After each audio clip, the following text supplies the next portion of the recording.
Hello student, welcome to Medical Knowledge UP. Student, आज की video में हम डिस्कस करने वाले हैं एंटीपार्टम हेमरेज एपीएच। एपीएच क्या होता है? Antepartum haemorrhage is defined as bleeding from genital tract after 28 week of pregnancy and before birth of baby. Antepartum haemorrhage क्या होता है?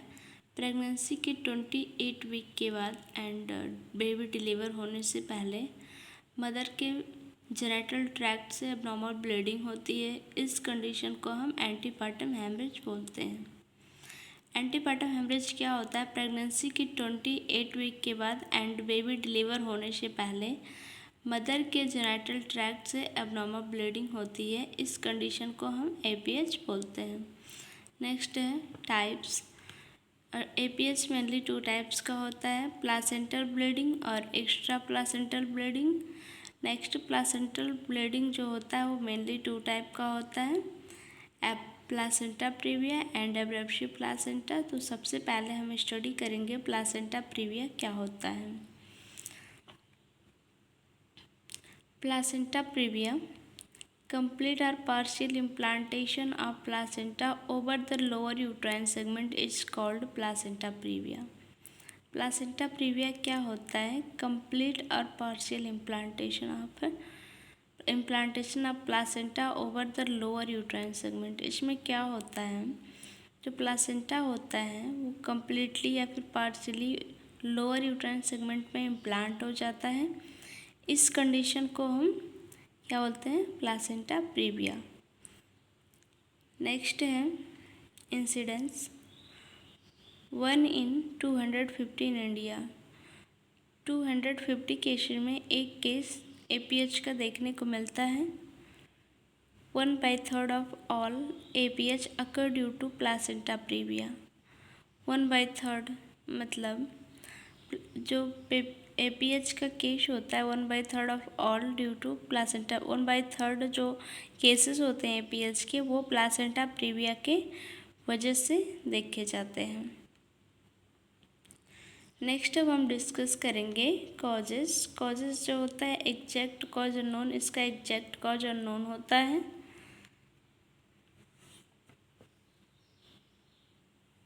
नेक्स्ट कॉज है dropping down theory. Dropping down theory क्या होता है? Due to poor decidual reaction the fertilised ovum drop down to the lower uterine segment. Student, जो dropping down theory होता है इसमें जो डेसिडुआ होता है उसका रिएक्शन पुअर होता है। The fertilised ovum drop down to the lower uterine segment. इसलिए जो फर्टिलाइज्ड ओवम होता है वो लोअर यूट्राइन सेगमेंट में ड्रॉप डाउन हो जाता है। स्टूडेंट, यहाँ पे एक क्वेश्चन बन रही है, व्हाट इज डेसिडुआ? तो डेसिडुआ जो होता है वो यूट्रस का जो इनर लाइनिंग होता है ड्यूरिंग प्रेगनेंसी उसको हम डेसिडुआ बोलते हैं।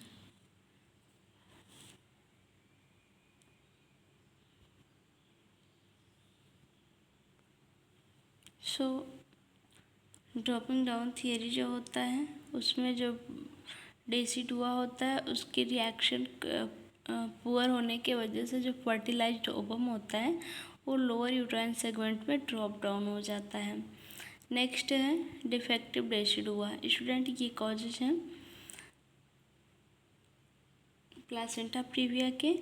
डिफेक्टिव डेसिडुआ, डिफेक्टिव मीन्स होता है abnormal decidua. Causes spreading of the chorionic villi over a wide area in the uterine wall. इसमें क्या होता है डिफेक्टिव डेसिडुआ में मीन्स एबनॉर्मल डेसिडुआ में causes spreading of chorionic villi। जो कोरियोनिक villi होता है वो स्प्रेड हो जाता है wide area in the uterine wall. Uterine wall के एरिया में जो कोरियोनिक villi होता है वो स्प्रेड हो जाता है, जिसकी वजह से एंटीपार्टम हेमरेज होने के जिसकी वजह से प्लासेंटा प्रीविया होने के चांसेस होते हैं। नेक्स्ट है high risk factor of placenta praevia. Placenta praevia में हाई रिस्क फैक्टर क्या होता है? Increase maternal age more than 35 years.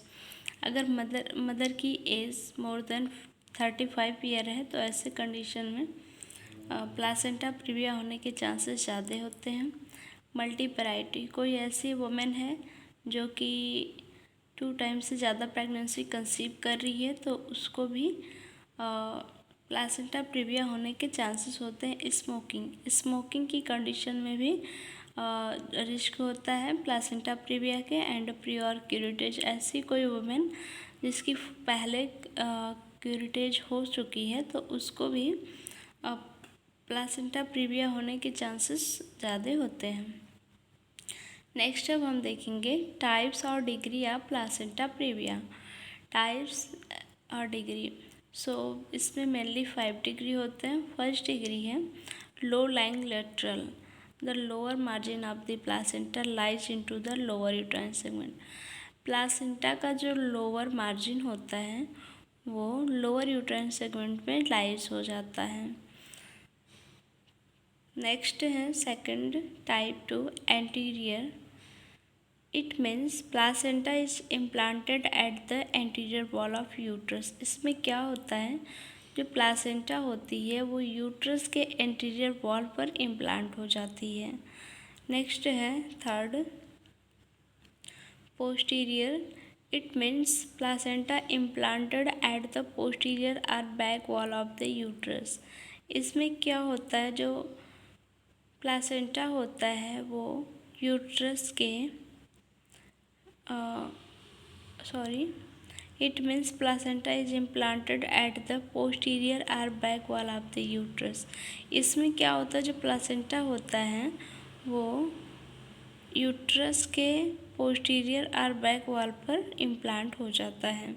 Next है 4 कंप्लीट और पार्शियल और central, the placenta covers the internal ओस। इसमें क्या होता है, जो प्लासेंटा होता है वो इंटरनल ओस को कवर की रहती है। When closed but not when fully dilated, ये क्लोज होती है और इसमें फुल्ली डायलेटेड नहीं होता है।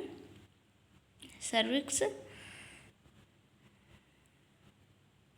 नेक्स्ट है टाइप 4 सेंट्रल या फिर complete, the placenta completely cover the internal os even when the cervix fully dilated. इसमें क्या होता है, जो प्लासेंटा होता है वो कम्प्लीटली इंटरनल ओस को कवर की रहती है even when the cervix fully dilated. इसमें क्या होता है, सर्विक्स फुल्ली डायलेट भी रहती है, फिर भी जो प्लासेंटा होता है वो कम्प्लीटली इंटरनल ओस को कवर की रहती है। नेक्स्ट अब हम देखेंगे प्लासेंटा प्रीविया की कंडीशन में क्या क्या साइन सिम्टम्स प्रेजेंट होती हैं।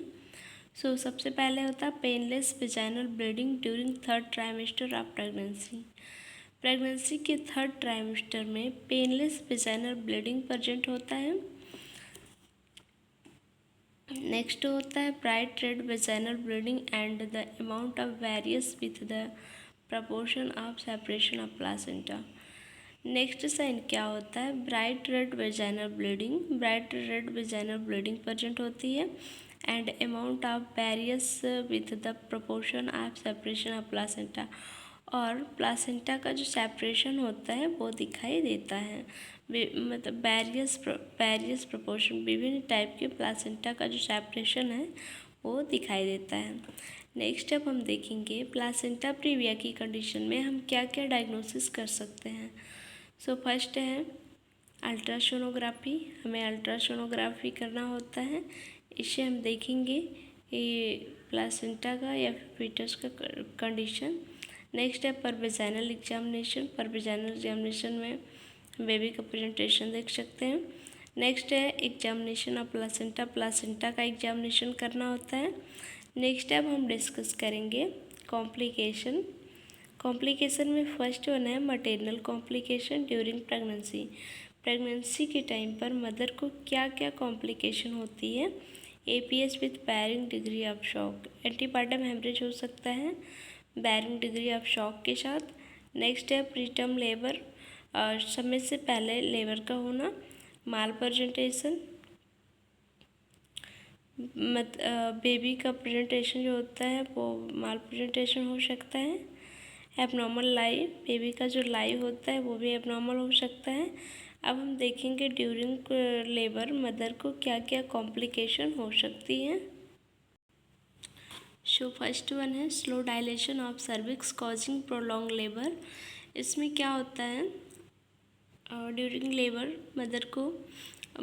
मदर को क्या कॉम्प्लिकेशन हो सकता है। Slow dilation of cervix causing prolong labour, cervix का जो डायलेशन है वो स्लो हो सकता है जिसकी वजह से प्रोलॉन्ग लेबर होने के चांसेस होते हैं। नेक्स्ट है प्रीमेच्योर रप्चर ऑफ मेम्ब्रेन, जो मेम्ब्रेन होता है वो प्रीमेच्योर रप्चर हो जाता है, मतलब समय से पहले रप्चर हो जाता है। एबनॉर्मल ब्लीडिंग ड्यूरिंग लेबर के टाइम पर एबनॉर्मल ब्लीडिंग हो सकती है। कॉर्ड प्रोलैप्स हो सकता है, रिटेन्ड प्लासेंटा हो सकती है।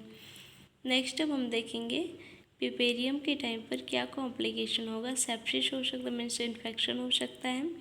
Anaemia and poor general condition of patient को एनीमिया हो सकती है और उसका जो हेल्थ कंडीशन होता है वो पुअर हो सकता है।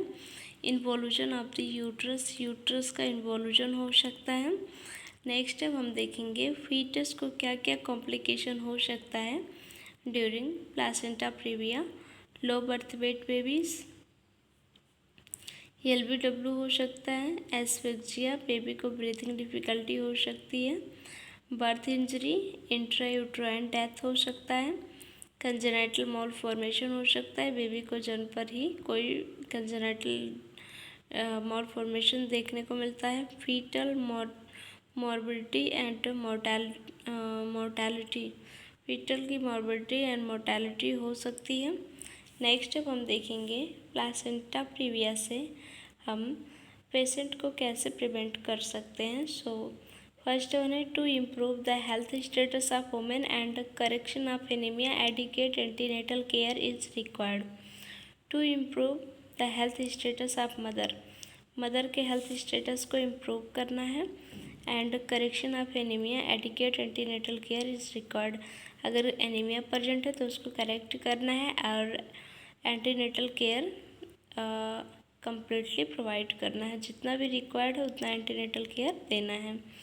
नेक्स्ट है antenatal diagnosis of low lying placenta with repeat ultrasound. अगर लो लाइंग प्लासेंटा प्रेजेंट है तो एंटीनेटल डायग्नोसिस करेंगे एंड रिपीटेड अल्ट्रासाउंड करेंगे। Significance of warning haemorrhage should not ignore be underestimate.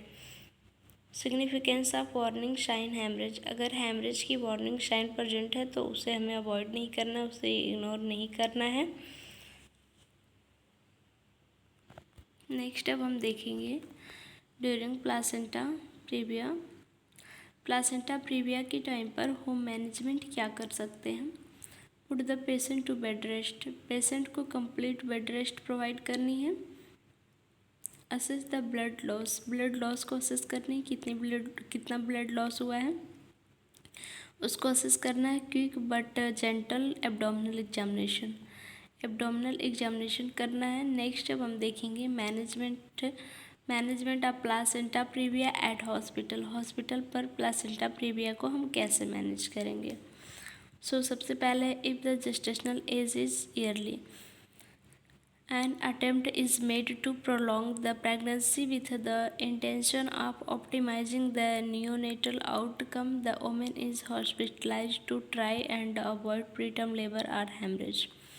क्या होता है if gestational age is early, अगर gestational age early है an attempt is made to prolong, इसको अटेम्प्ट करना चाहिए और कोशिश करना चाहिए कि इसको प्रोलॉन्ग प्रेगनेंसी अटेम्प्ट करें with the intention of optimising neonatal outcome. इसमें क्या होता है नियोनेटल आउटकम को ऑप्टिमाइज करना है। The women is hospitalised to try, women को हॉस्पिटलाइज्ड करना चाहिए and labour and preterm labour और हेमरेज को अवॉइड करनी चाहिए। नेक्स्ट है the haemoglobin and haematocrit values are monitored, haemoglobin and haematocrit values को मॉनिटर करना चाहिए। ब्लड रिप्लेसमेंट थेरेपी और iron therapy is instituted if anaemia is present, अगर एनीमिया प्रेजेंट है तो ब्लड थेरेपी या फिर आयरन रिप्लेसमेंट थेरेपी प्रोवाइड करना चाहिए। The pulmonary maturity of the foetus is monitor, foetus की पल्मोनरी मेच्योरिटी को मॉनिटर करना होता है। Unless emergency situation arises, delivery is planned for some point after the fetus has reached 37-week gestation and lung maturity is assessed.